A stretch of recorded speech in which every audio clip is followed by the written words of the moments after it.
Kelompok 8, kami akan menjelaskan tentang kebijakan moneter dan kebijakan fiskal. Perkenalkan, nama saya Femi Ramboka Hitemba, NIM 1121127, kelas C. Saya akan menjelaskan tentang kebijakan moneter. Kebijakan moneter adalah istilah yang barangkali sudah tak asing lagi dalam pemberitaan ekonomi. Kebijakan moneter adalah kebijakan yang dikeluarkan Bank Sentral untuk stabilisasi ekonomi seperti mengatur jumlah uang yang beredar. Tujuan kebijakan moneter adalah untuk mengendalikan ekonomi secara makro agar tercipta kestabilan ekonomi dengan mengatur jumlah uang yang beredar. Adapun tujuan lain dari kebijakan moneter yaitu yang pertama, menjamin stabilitas ekonomi. Yang kedua, mengendalikan inflasi. Yang ketiga, meningkatkan lapangan pekerjaan. Yang keempat, melindungi stabilitas harga barang di pasar. Dan yang kelima, mendorong pertumbuhan ekonomi. Yang berikut jenis-jenis kebijakan moneter. Jenis-jenis kebijakan moneter dapat dibagi menjadi dua, yaitu kebijakan moneter ekspansif dan kebijakan moneter kontraktif. Kebijakan moneter ekspansif sering disebut dengan kebijakan uang longgar, ialah kebijakan mengatur jumlah uang yang dipasok dalam perekonomian dengan cara menurunkan suku bunga dan menurunkan persyaratan cadangan untuk bank. Yang kedua, kebijakan moneter kontraktif adalah suatu kebijakan yang dikeluarkan pada saat perekonomian mengalami inflasi. Perkenalkan, nama saya Herbinto Bulanggu, NIM 1121125. Di sini saya akan menjelaskan tentang instrumen kebijakan moneter dan contoh. Yang pertama, instrumen kebijakan moneter.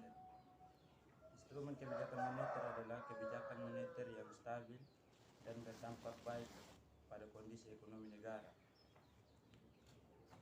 Merupakan salah satu tujuan yang harus dicapai untuk mengetahui kestabilan keuangan dan keberhasilan dalam melaksanakan kebijakan moneter, yaitu ada 5. Yang pertama, open market operation atau kebijakan operasi pasar terbuka, merupakan instrumen yang diambil oleh bank sentral dengan menambah atau mengurangi peredaran uang. Kedua, kebijakan diskonto, merupakan instrumen yang ditetapkan oleh bank sentral dan menaikkan suku bunga untuk mengatasi inflasi. Yang ketiga, kebijakan cadangan kas, yaitu kebijakan dengan menaikkan atau merendahkan cadangan kas. Keempat, kebijakan kredit ketat, merupakan instrumen dengan 5C, yaitu karakter, capability, collateral, capital, and condition of economy. Yang kelima, kebijakan dorongan modal, instrumen yang merupakan memperbaiki dan mengawasi jumlah uang yang beredar. Contoh kebijakan moneter. Yang pertama, kondisi tingkat kegiatan atau tindakan ekonomi di suatu negara masih berada diharapkan atau belum sesuai dengan target, dan kondisi ini negara biasa menurunkan suku bunga sehingga semakin banyak yang meminjam ke bank. Contoh kedua, ketika inflasi di suatu negara terjadi, maka biasanya bank sentral akan menaikkan cadangan kasnya agar uang yang beredar dapat berkurang. Namun jika negara mengalami kondisi sebaliknya, bank sentral akan menurunkan cadangan kasnya agar peredaran uang bertambah. Perkenalkan, nama saya Forana Paki, NIM 1121126. Saya akan menjelaskan tentang kebijakan fiskal. Kebijakan fiskal adalah segala jenis peraturan dan keputusan yang diambil pemerintah demi menjaga stabilitas perekonomian secara makro. Beberapa sektor terdampak langsung oleh kebijakan fiskal adalah pendapatan nasional, tingkat pengangguran, inflasi, dan kemiskinan. Terus yang kedua tuh ada tujuan kebijakan fiskal. Kebijakan fiskal memiliki tujuan utama yaitu untuk menentukan arah, tujuan, sasaran, serta prioritas dari pembangunan nasional dan pertumbuhan ekonomi suatu negara dan bangsanya. Sesuai dengan pengertiannya, kebijakan fiskal bertujuan agar dapat mengontrol pemasukan dan pengeluaran suatu negara sehingga mencapai tujuan ekonomi negara yang lebih baik. Adapun tujuan-tujuan ekonomi negara yang lebih baik. Yang pertama, mencapai kestabilan perekonomian nasional. Yang kedua, memacu pertumbuhan ekonomi. Yang ketiga, mendorong laju investasi. Yang keempat, membuka kesempatan kerja yang luas. Kelima, mewujudkan keadilan sosial. Yang keenam, mengurangi pengangguran. Yang terakhir itu yang ketujuh, menjaga stabilitas harga barang dan jasa agar terhindar dari inflasi.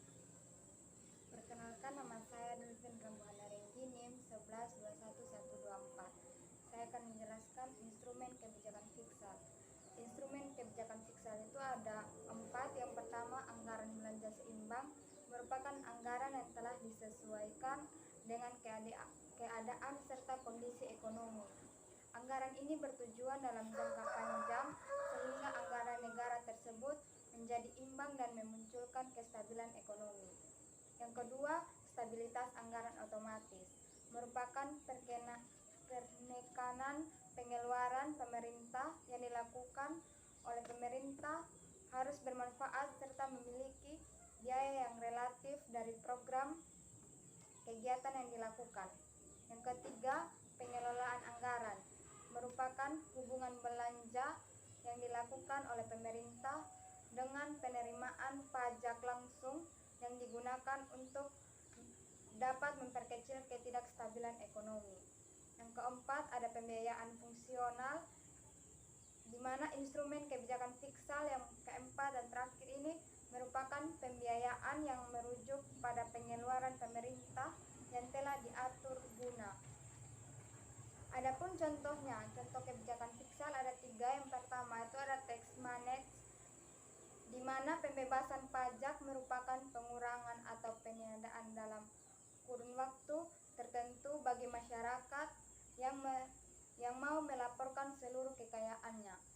Yang kedua, ada subsidi BBM dan gas. Tujuan kebijakan fiskal di bidang bahan bakar ini adalah memperlancar mobilitas dan transaksi ekonomi masyarakat. Yang ketiga, yang terakhir, penetapan harga secara eceran tertinggi adalah penetapan harga jual maksimum untuk barang tertentu yang disebut dengan kebijakan HEAD. Barang dengan HEAD umumnya adalah obat-obatan dan sembako.